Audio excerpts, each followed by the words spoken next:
You wake up already tired.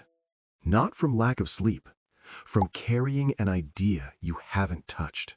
It's been sitting there again, in the back of your mind, while you brush your teeth, while you scroll, while you tell yourself you'll start later. You know exactly what it is. The thing you keep thinking about.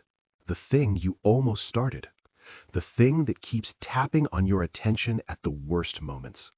At work, in class, on the bus, late at night when everything goes quiet. You don't feel lazy. You feel torn. Part of you wants more. Part of you wants safe. So you keep repeating the same days, same alarm, same routines, same conversations, same promises to yourself. I'll do it when I'm ready, when I have more time, when I'm more confident. But the days blur together, and that excitement you felt at the beginning turns into frustration, then confusion, because you're doing everything you're supposed to do, yet something still feels off. And slowly, quietly, regret starts whispering. Not loud, not dramatic, just a subtle thought. What if I had started earlier? The problem was never that you couldn't do it. The problem is that life got comfortable. Comfort doesn't attack you, it lulls you. Distraction keeps you busy enough to feel productive. Routine keeps you stable enough to avoid risk. Tomorrow keeps you hopeful enough to delay today. None of these things are evil, but together they keep you exactly where you are. And that's the invisible villain. Not failure, not lack of talent, delay. You have potential. That's why this hurts. If you didn't believe you were capable of more, you wouldn't feel this tension inside. And then there's this moment, usually when you least expect it. A pause, a breath, and a thought cuts through the noise. But here's the truth. You were never waiting for motivation. You were waiting for permission. Permission to take yourself seriously. Permission to act before certainty. This is where everything changes.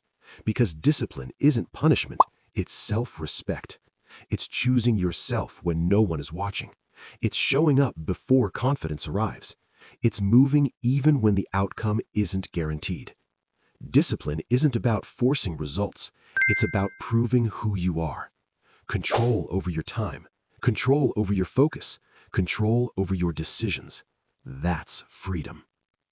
Elon Musk once said, when something is important enough, you do it even if the odds are not in your favor. Not because you're reckless, because the idea matters more than your fear. Most people wait until the odds feel safe, until approval shows up, until success looks obvious. But by then, it's too late. The people who change their lives don't start confident, they start committed. They don't know how it will end. They just know they can't ignore it anymore. And you're standing in that exact moment right now. Nothing dramatic is happening. No music swelling, no one cheering. Just you and the choice you keep postponing. One path keeps everything the same, predictable, comfortable. The other path doesn't promise success. It only promises honesty. So here's the quiet question you can't avoid anymore. If this idea really matters to you, would you still do it, even if all the odds were against you?